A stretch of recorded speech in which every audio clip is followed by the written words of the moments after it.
Hello students, आज का अपना टॉपिक है जीरो ऑर्डर रिएक्शन। ठीक है, अब इसके पहले हमने फर्स्ट ऑर्डर ऑफ रिएक्शंस का इंटीग्रेटेड रेट लॉ देखा था। ठीक है, तो आज देखते हैं जीरो ऑर्डर रिएक्शंस के लिए। अब जीरो ऑर्डर रिएक्शंस क्या होता है कि जैसे फॉर एग्जांपल अगर हम अमोनिया का डिकम्पोजिशंस देखते हैं, ठीक है, ammonia gas decomposes on the metal plate like suppose nickel या प्लेटिनम। ठीक है, so ammonia gas adsorb on the platinum plate and decompose into the nitrogen gas and hydrogen gas. ठीक है, इस तरीके से इसका क्या होगा, डिकम्पोजिशन होगा। बैलेंसिंग के लिए यहाँ N2 है तो हम इसको 2 से मल्टीप्लाइड करेंगे और 6 हाइड्रोजन है तो यहाँ पर हम 3 से मल्टीप्लाइड करेंगे। सो this is the decomposition of ammonia gas on platinum plate. अब क्या होगा कि प्लेटिनम प्लेट को जैसे हम अमोनिया गैस में मतलब रखते हैं तो प्लेटिनम प्लेट पर अमोनिया गैस के कुछ मॉलिक्यूल्स क्या होंगे, एडसॉर्ब होंगे, प्लेटिनम प्लेट को कवर करेंगे। लेकिन प्लेटिनम प्लेट को कवर करने वाले जो अमोनिया मॉलिक्यूल्स रहेंगे वो नंबर से बहुत कम रहेंगे as compared to total gas. ठीक है, पूरे गैस से कुछ ही मॉलिक्यूल्स प्लेटिनम प्लेट पर क्या होंगे, एडसॉर्ब होंगे और उसका डिकम्पोजिशन होगा। मतलब सभी गैस मॉलिक्यूल प्लेटिनम प्लेट पर एडसॉर्ब नहीं होंगे, उसमें से कुछ होंगे, लेकिन फिर भी रिएक्शंस के रेट में हमें कोई फर्क नहीं दिखाई देता। इसका मतलब ये हुआ कि जीरो ऑर्डर रिएक्शन मतलब ये ऐसी रिएक्शन होगी कि जिसमें रेट ऑफ रिएक्शंस ये एक्चुअली रिएक्टेंट के कॉन्सेंट्रेशन पे डिपेंड ही नहीं करेगा। Okay, so rate of reaction is independent on concentration of the reactant. तो ऐसे रिएक्शंस को हम क्या कहते हैं, जीरो ऑर्डर रिएक्शंस। ठीक है, अब इस जीरो ऑर्डर रिएक्शंस के लिए हम देखते हैं इंटीग्रेटेड रेट लॉ। ठीक है, integrated rate law for zero order reaction, जैसे कि हमने इसके पहले फर्स्ट ऑर्डर रिएक्शन सॉल्व किया था। अब जैसे फॉर एग्जांपल जनरली कंसीडर करते हैं कि suppose consider the zero order reactions. ठीक है, कंसीडर जीरो ऑर्डर रिएक्शन। अब कोई भी जनरल रिएक्शन जैसा सपोज मान लो कि ए रिएक्टेंट है और ये प्रोडक्ट सपोज बी में पी में कन्वर्ट हो रहा है। ठीक है, so suppose consider reactant A is converted into the product P. ठीक है, and it is of zero order reaction.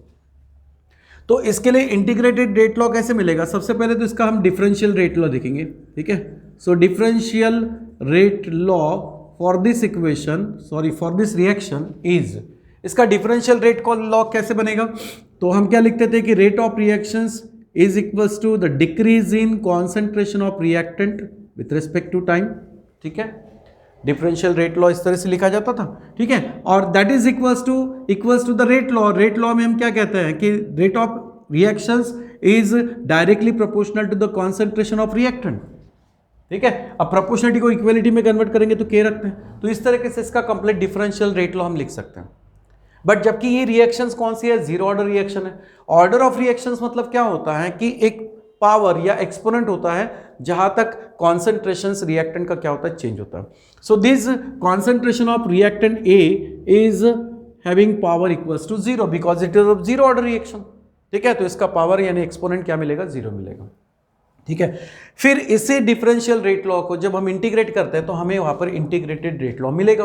लेकिन उसके लिए अब क्या करेंगे, यहां पर देखो रीअरेंज करना पड़ेगा इस इक्वेशंस को। तो कैसे रीअरेंज करेंगे, देखो decrease in concentration of reactant, ठीक है, अपॉन कॉन्सेंट्रेशन ऑफ ए का पावर क्या है यहाँ पर जीरो है, तो इसकी मतलब वैल्यू क्या होगी, 1 होगी। तो इक्वल्स टू, ये लिखने की जरूरत नहीं है, इक्वल्स टू क्या होगा यहाँ पर के इंटू डी टी। अब माइनस साइन जहाँ यहाँ है हम इस साइड भी दे सकते हैं, तो इस तरीके से मिलेगा। ठीक है, हमने सिर्फ उस इक्वेशंस को क्या करें, रीअरेंज किया। अब रीअरेंज करने के बाद इसको क्या करना है, इंटीग्रेट करना है। ठीक है, so integrating this above equation, integrating this equation, ठीक है, above equations within the limit. अब यहां पर हमें कुछ लिमिट रखने हैं और वो लिमिट क्या होगा कि concentration of reactant that is A is written as concentration of reactant at time zero. तो ए को हम इस तरीके से लिख सकते हैं, लेकिन कब, when time equals to zero. और कुछ समय के बाद आफ्टर टाइम टी, ठीक है, कुछ समय के बाद में क्या होगा कि रिएक्टेंट का कॉन्सेंट्रेशन जो है वो कुछ डिक्रीज होगा और कुछ रिमेन रहेगा। So after time T the concentration of that reactant written as concentration of A at time T. Okay, इन लिमिट्स को ध्यान में रख के हमें ये इक्वेशंस को क्या करना है, इंटीग्रेट करना है। तो इंटीग्रेटिंग करने के बाद में हमें क्या मिलेगा, so we have to take the integrations of decrease in concentration of that reactant within the limit of A at time 0, concentration of A at time T। Similarly हमें राइट साइड में भी integration करना है, तो integration of क्या होगा, minus K D T और within the limit यानी टाइम इंटरवल्स क्या होंगे, time equals to 0 to T. ठीक है, अब इस तरीके से इसको इंटीग्रेशन करेंगे तो क्या होगा यहाँ पर डी ए, इसका इंटीग्रेशन क्या मिलेगा, सिंपली ए मिलेगा। ठीक है, और इंटीग्रेशन सॉल्व होने के बाद हम क्या करते हैं, इसमें लिमिट पुट अप करते हैं, upper limit minus lower limit. तो यहाँ पर होगा concentration of A at time T upon concentration of A at time 0 equals to right side में इंटीग्रेशन क्या होगा इसका, माइनस कांस्टेंट बाहर लिखेंगे। ठीक है, we have to take only integration of D T, और डी टी का इंटीग्रेशन क्या होगा यहाँ पर टी होगा, टाइम इंटरवल क्या होगा 0 टू टी। ठीक है, अब हम लिमिट पुटअप करेंगे किस तरीके से, अपर लिमिट माइनस लोअर लिमिट। तो कॉन्सेंट्रेशन ऑफ ए के जगह हम अपर लिमिट रखेंगे तो क्या होगा यहाँ concentration of A at time T minus lower limit क्या होगा concentration of A at time 0 equals to इस साइड में क्या होगा माइनस के टी, टी माइनस 0 यानी टी मिलेगा। ठीक है, तो ये हो गया इक्वेशंस, इंटीग्रेटेड रेट लॉ बोल सकते हैं इसको, या फिर और इसको एक अरेंज किस तरीके से कर सकते हैं कि यहाँ पर अगर हम concentration of A T, concentration of A यानी reactant at time T equals to क्या लिख सकते हैं, ये वैल्यू इधर भी शिफ्ट कर सकते हैं यानी माइनस के T plus concentration of reactant at time 0। ठीक है, इस तरीके से हम इसको लिख सकते हैं। इसी इक्वेशन से आपको रेट कांस्टेंट भी यानी के का भी फॉर्मूला मिल सकता है। ठीक है, तो क्या होगा कि जैसे अगर इस टर्म्स को ये जो हैं इसी इक्वेशंस को अगर हम माइनस से मल्टीप्लाइड करते तो माइनस टर्म प्लस होगी, प्लस टर्म माइनस होगी, यानी अगर इसको हम रीअरेंज भी करें तो इस तरह से भी मिल सकता है कि concentration of reactant at time 0, ठीक है, ये माइनस टर्म प्लस होगी, प्लस टर्म यहाँ पर माइनस होगी यानी concentration of at time T equals to ये माइनस टर्म भी प्लस, यानी इस तरीके से भी लिख सकता है। ठीक है, इसी इक्वेशंस को क्या करेंगे हम रीअरेंज करेंगे। मान लो कि इसको इक्वेशंस 1 दे देते हैं तो यहाँ पर हम बोल सकते हैं कि रीअरेंज द इक्वेशन 1। ठीक है, या फिर इसको हम मल्टीप्लाइड करेंगे -1 से तो भी हो सकता है। ठीक है, या फिर यहाँ पर भी लिख सकते हैं कि मल्टीप्लाइड, ठीक है, मल्टीप्लाइड बाय -1 टू इक्वेशन 1।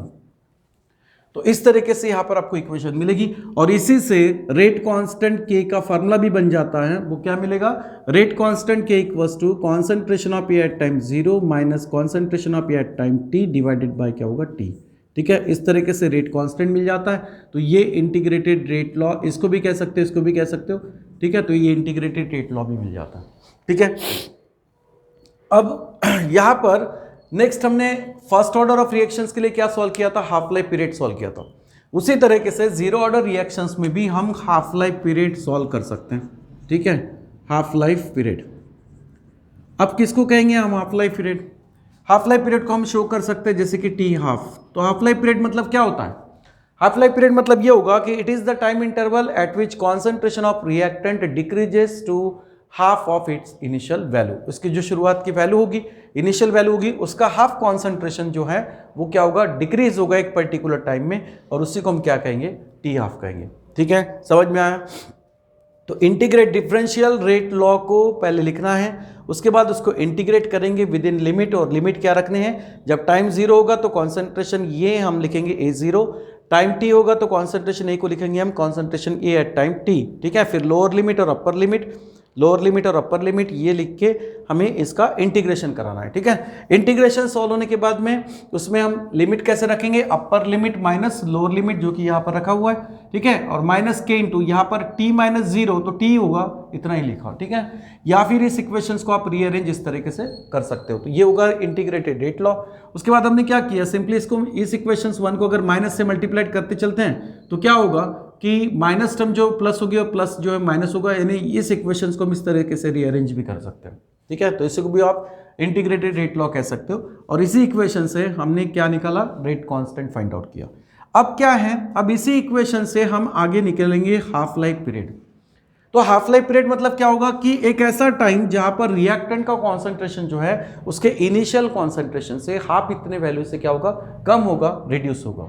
ठीक है, तो हम क्या बोलेंगे कि सपोज एट टाइम जो है t, अगर ये t हाफ इतना है, if t equals to t half, then concentration of reactant at that time t, ठीक है, उस समय, जबकि उस टाइम को हमने अप्लाई पीरियड कहा है, उस समय रिएक्टेंट का कॉन्सेंट्रेशन ये उसके ओरिजिनल यानी इनिशियल वैल्यू के हाफ इतना रहेगा। Okay, so at this time t, the concentration of reactant remain equals to half of its initial value. Okay, तो यहाँ आप मान लेते कि इस इक्वेशंस को 2 कहेंगे. So put this value in this equations 2, we get क्या मिलेगा यहाँ पर, equations 2 becomes किस तरीके से बन जाएगा, k equals to, ठीक है, concentration of A at time 0 minus, यहाँ पर क्या करेंगे, ए टी के जगह क्या पुटअप करेंगे, concentration of A at time 0 divided by 2 and upon T है, लेकिन इस टी को हम क्या डिनोट करेंगे, टी हाफ, जो कि हाफ लाइफ पीरियड शो करेगा. ठीक है, क्या शो करेगा, ये हाफ लाइफ पीरियड. अब इसको अगर सॉल्व करते हैं तो यहां पर क्या मिलेगा आपको, देखो k इक्वल्स टू, इसको अगर क्रॉस मल्टीप्लिकेशन करते हैं तो twice of A 0, concentration of A at time 0, ठीक है, minus concentration of A at time 0 and divided by क्या होगा, 2 अपॉन टी हाफ.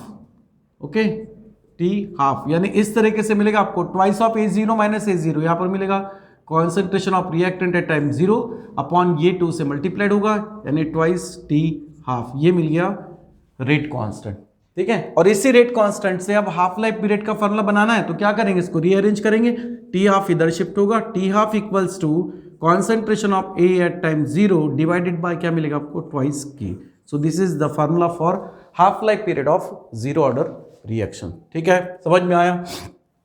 तो ये इस तरीके से हम इंटीग्रेटेड रेट लॉ से, इंटीग्रेटेड रेट लॉ भी इक्वेशंस बनाते हैं और साथ में इसका हाफ लाइफ पीरियड भी हम फॉर्मूला बना सकते हैं. ठीक है, अब इस इक्वेशंस का अगर हम ग्राफ अगर देखा चाहे, इसका अगर ग्राफिकल रिप्रेजेंटेशन अगर देखा चाहे तो देखना चाहे तो किस तरीके से मिलेगा. इस इक्वेशंस को हम ऐसे भी रीअरेंज कर सकते हैं. ओके, तो आप यहां पर एक लिख सकते हो कि concentration of A at time T equals to minus of K T plus concentration of A at time 0. Okay, अब इस इक्वेशंस को अगर कंपेयर करते हैं तो यहां पर आपको स्ट्रेट लाइन इक्वेशन मिलता है, जैसे कि y equals to M X plus क्या होगा c. इसमें या मैंने क्या होगा स्लोप, और जो कि स्लोप हमें क्या दिखाई दे रहा है, निगेटिव. ओके, तो अगर हम ग्राफ निकालते हैं, किसका ग्राफ निकालेंगे, concentration of reactant at time T. ठीक है, विथ रिस्पेक्ट टू टाइम. अगर टाइम के रिस्पेक्ट में रिएक्टेंट के कॉन्सेंट्रेशन का अगर ग्राफ ड्रॉ करते हैं तो क्या मिलेगा, जैसे कि टाइम अगर शुरुआत में मान लो t इक्वल्स टू 0 है, अगर टाइम की वैल्यू हम इनिशियल 0 रखते हैं, तो जब टाइम 0 होगा उस वक्त a concentration of a at time t equals to concentration of A at time 0 मिलेगा. मतलब जबकि टाइम 0 रहेगा उस वक्त रिएक्टेंट का कॉन्सेंट्रेशन आपको a0 इतना मिलेगा, मतलब कुछ इसकी वैल्यू मिलेगी. ठीक है, तो ये शो करेगा भाई concentration of reactant at time 0. उसके बाद क्या होगा, उसके बाद जैसे जैसे टाइम बढ़ेगा रिएक्टेंट का कॉन्सेंट्रेशन क्या होगा, डिक्रीज होगा, जबकि निगेटिव स्लोप है तो हमें इसे इन्वर्टेड लाइन मिलेगी. ठीक है, so this straight line but inverted. ये जो मिलेगा ये स्लोप, नेगेटिव स्लोप की वजह से ये आपको लाइन शो हो रही है, मिल रही है, तो ये शो करेगा कि भाई टाइम जब इंक्रीज होता है तो रिएक्शन आगे प्रोसीड होती है और कॉन्सेंट्रेशन जो रिएक्टेंट का है वो क्या होता है, डिक्रीज होते जाता है. ठीक है, so this is the graphical representation of zero order reaction. ठीक है, तो यहाँ तक ये जीरो ऑर्डर रिएक्शंस का पार्ट है जो यहाँ पे कंप्लीट होता है. ठीक है, नेक्स्ट अपन नेक्स्ट क्लास में देखेंगे. Thank you.